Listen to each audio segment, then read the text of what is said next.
You are looking at a plant that can fuel almost every engine you own. The truck in your driveway, the tractor in the field, the generator in your shed, the mower in your garage. And the Amish in Lancaster County, Pennsylvania, are growing it right now, legally, in the same fields their families planted 300 years ago. After my last video, the question I got most was about gasoline engines, about cars and mowers and the things that do not run on diesel. So I went looking, and the answer turned everything I thought I knew about fuel upside down. Because this single plant does not make one fuel, it makes two. One that runs a diesel engine and one that runs a gasoline engine. And in the early 1900s, this plant was on its way to becoming the fuel of American farms, until a law passed in 1937 erased it from the country for the better part of a century. The reason had nothing to do with anyone getting high.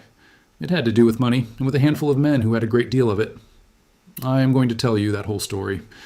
But first, I want to be honest and careful with you, because this subject deserves it. I'm not going to stand here and give you a backyard recipe for making fuel. Producing your own fuel involves dangerous chemicals and serious federal and state law, and I will come back to that plainly later. What I am going to give you is the true history, the real science, and the reason this knowledge was buried, so you understand what was taken and why. If you are the kind of person who believes practical knowledge gets quietly pushed aside to protect somebody's profit, then you already know what to do. Subscribe, because there is more of this every single week. The plant is hemp, industrial hemp, and I need to be clear right away because the confusion was manufactured on purpose. Industrial hemp contains less than 0.3% of the compound that makes a person high. You could smoke a whole field of it and get nothing but a headache. It is not marijuana, and in 2018, a federal farm bill made it legal once again to grow industrial hemp across the United States, as legal as corn, as legal as wheat. But for 80 years before that, this plant was treated like a narcotic, and the reason traces straight back to fuel. Let me start with what the plant actually does, because once you see it, the rest of the story will make you angry. The seeds of the hemp plant are rich in oil. That oil can be pressed out the same simple way olive oil or sunflower oil is pressed. And plant oil, as it happens, is what the diesel engine was originally built to burn. Most people do not know that. The man who invented the diesel engine, Rudolf Diesel, did not design it for petroleum at all. He built it in the 1890s in Germany, and the fuel he had in mind was plant oil. In 1900, at the World Exhibition in Paris, a diesel engine was run entirely on peanut oil, and it ran so smoothly that most of the people watching had no idea it was burning a vegetable oil at all. Diesel wrote in his own words that vegetable oils might in time become as important as petroleum. He imagined a world where any farmer could grow the fuel for his own machines, right in his own fields. He called it the engine of independence. And then, in 1913, Rudolf Diesel boarded a ship across the English Channel and was never seen alive again. He vanished overboard in the night. The official record called it a drowning. What is certain is that after he was gone, no one at the engine companies pushed to keep plant oil as the standard fuel. The petroleum companies stepped in, adjusted the engines for their product, and within a decade, nearly every diesel engine in the world burned crude oil. The engine built to free the farmer became the machine that tied him to an oil company. Quick question before we go on, and I want a real answer. If you could grow 1 acre of your own fuel this season, what would you power first? Your truck, your tractor, or your generator? Drop it in the comments with your state. I read every single one, and your answers decide what we dig into next. And if you have made it this far, subscribe, because what comes next is the part the petroleum industry would much rather you never connected. Now, back to it. Now, many of you asked specifically about gasoline engines, your car, your mower, your chainsaw. This is where the second fuel comes in. After you press the oil from the seed, you are left with the rest of the plant, the tall, woody stalk. And that stalk is rich in the material that can be fermented into alcohol. The same alcohol already blended into the gasoline you buy at the pump today. So one plant gives you oil from its seed for diesel engines and alcohol from its stalk for gasoline engines.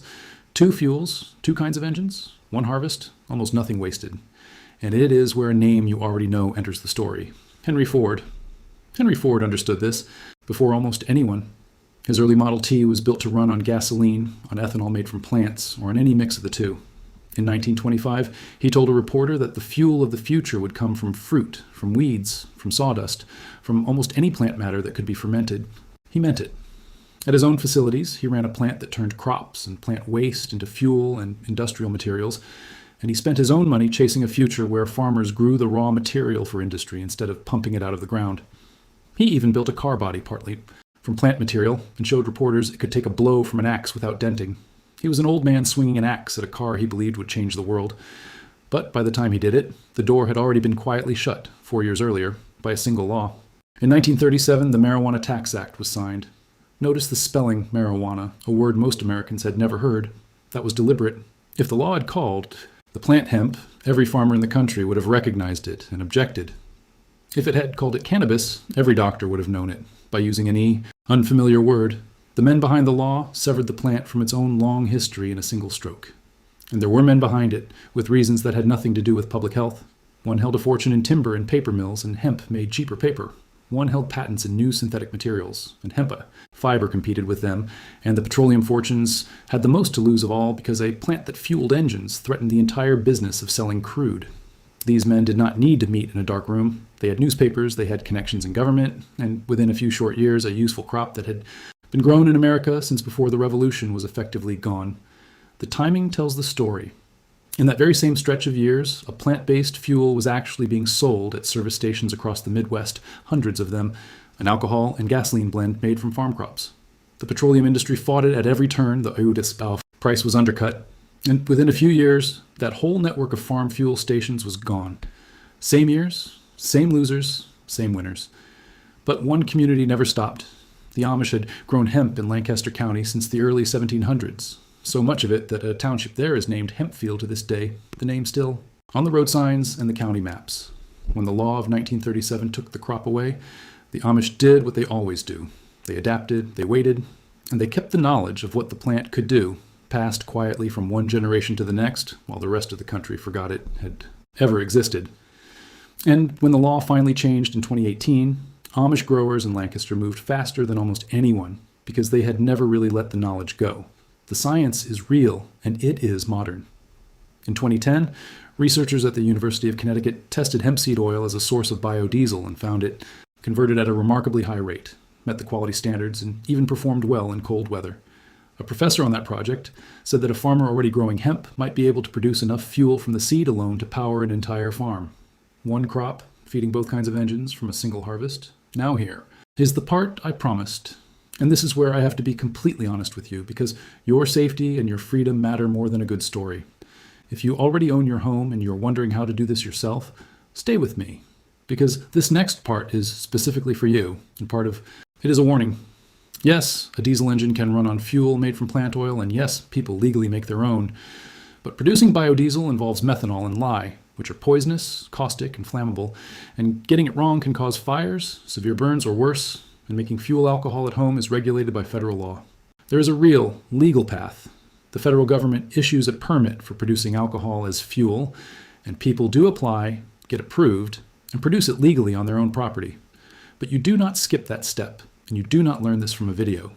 If this is something you want to pursue, the right move is to get the proper federal and state permits and learn the process from qualified, accredited sources in person with proper equipment.